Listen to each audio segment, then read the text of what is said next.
Hello student, welcome to mathematics class. आज हम start कर रहे हैं चैप्टर डिटर्मिनेंट और इस वीडियो में हम सीखेंगे कि डिटर्मिनेंट क्या होता है और उसको कैसे सॉल्व करते हैं, यानी उसका जो इंट्रोडक्शन पार्ट है वो हम इस वीडियो में सीखेंगे। Determinant we can say it is one kind of value associated with a square matrix, यानी डिटर्मिनेंट जो है वो स्क्वायर मैट्रिक्स से जुड़ा हुआ है। डिटर्मिनेंट को हम एक फंक्शन मान सकते हैं। It is one kind of function from m to k। m क्या है? m है सेट ऑफ स्क्वायर मैट्रिसेस, यानी डिटर्मिनेंट एक तरह से फंक्शन है जिसका जो डोमेन है वो है स्क्वायर मैट्रिसेस, और जो रेंज है यानी रेंज जो है वो है एक value which can be a real value which can also be A imaginary, यानी ये जो है एक नंबर है जो रियल नंबर भी हो सकता है और इमेजिनरी नंबर भी हो सकता है। ये तो है डिटर्मिनेंट की डेफिनेशन। डिटर्मिनेंट्स कैसे सॉल्व करते हैं, इसको रिप्रेजेंट करने का तरीका क्या है, आइए देखते हैं। जैसा हम कह रहे हैं कि डिटर्मिनेंट जो है वो एक स्क्वायर मैट्रिक्स से जुड़ा हुआ है, तो यहाँ पर हम केवल स्क्वायर मैट्रिक्स की ही बात करेंगे कि सपोज यहाँ पर हमें कोई स्क्वायर मैट्रिक्स इस तरह से दिया हो सकता है, या कोई स्क्वायर मैट्रिक्स जो है इस तरह से हो सकता है -1 2 3 एंड 7, या फिर जैसे हम देखें ये 1 into 1 का स्क्वायर मैट्रिक्स है, ये 2 into 2 का स्क्वायर मैट्रिक्स है, ऐसे ही 3 into 3 भी हो सकता है, 4 into 4 भी हो सकता है, और हायर ऑर्डर के स्क्वायर मैट्रिक्स भी पॉसिबल है। हमारे सिलेबस में जो स्क्वायर मैट्रिक्स की हम बात करेंगे वो है up to 3 into 3 order only. तो ये है स्क्वायर मैट्रिक्स जिसमें रो और कॉलम्स सेम हैं। अब इनकी डिटर्मिनेंट वैल्यूज कैसे निकाली जाती है, आइए उसकी बात करते हैं। 1 into 1 केस में जैसे ये एक मैट्रिक्स है, तो इसकी जो डिटर्मिनेंट वैल्यू है उसको रिप्रेजेंट करने का जो तरीका है वो या तो ऐसे लिखा जाएगा या फिर डिटर्मिनेंट ए लिखा जाएगा। ये डिटर्मिनेंट ऑफ ए है, मॉड्यूलस ऑफ ए नहीं है। मॉड्यूलस में तो वैल्यू पॉजिटिव ही होती है, लेकिन डिटर्मिनेंट जो है उसकी वैल्यू नेगेटिव या पॉजिटिव हो सकती है। 1 into 1 केस में जो एलिमेंट है इटसेल्फ ही वैल्यू को रिप्रेजेंट करता है, यानी इस ए मैट्रिक्स की जो डिटर्मिनेंट वैल्यू है वो कितनी है? 5 है। अब हम बात करते हैं 2 into 2 मैट्रिक्स के अंदर डिटर्मिनेंट कैसे निकाला जाता है। तो जनरली हम जब इसको कंपेयर करते हैं तो यहाँ पर हमारा A11 एलिमेंट होता है, 1 2 element, A21 element, A22 element. ये 2 into 2 मैट्रिक्स को रिप्रेजेंट करने का हमारा जनरल तरीका है, first row and second row. तो जब हम किसी 2 into 2 ऑर्डर के मैट्रिक्स को की डिटर्मिनेंट वैल्यू फाइंड आउट कर रहे हैं तो सिंपली हमें क्या करना है, ये प्रोडक्ट माइनस ये प्रोडक्ट करना है, तो उसकी डिटर्मिनेंट वैल्यू आ जाती है। यानी इस केस में देखें ये 2 into 2 ऑर्डर का है, तो इसकी जो डिटर्मिनेंट वैल्यू है मैट्रिक्स बी की वो ऐसे लिखी जाएगी, या डिटर्मिनेंट ऑफ बी लिखी जाएगी। तो ये प्रोडक्ट माइनस ये प्रोडक्ट कितना हुआ, -1 मल्टीप्लाइड बाय 7, फिर बीच में माइनस लगाएंगे 2 मल्टीप्लाइड बाय 3, यानी ये कितना हो गया -7 -6, यानी कितना हो गया -13।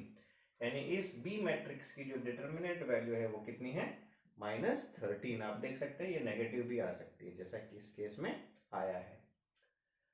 तो 1 into 1 में इस तरह से फाइंड करना है, 2 into 2 में इस तरह से फाइंड करना है। अब हम बात करेंगे 3 into 3 केस में किस तरह से डिटरमिनेंट वैल्यू फाइंड आउट करनी है हमें। तो एक एग्जांपल हम लेते हैं 3 into 3 केस का।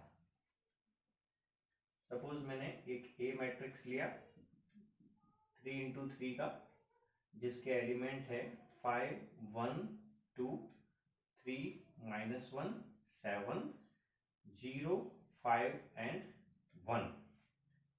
3 into 3 ऑर्डर का एक स्क्वायर मैट्रिक्स है और इसकी डिटर्मिनेंट वैल्यू हम फाइंड आउट करना चाहते हैं। तो A11 A12 A13 इस तरह से एलिमेंट्स हैं।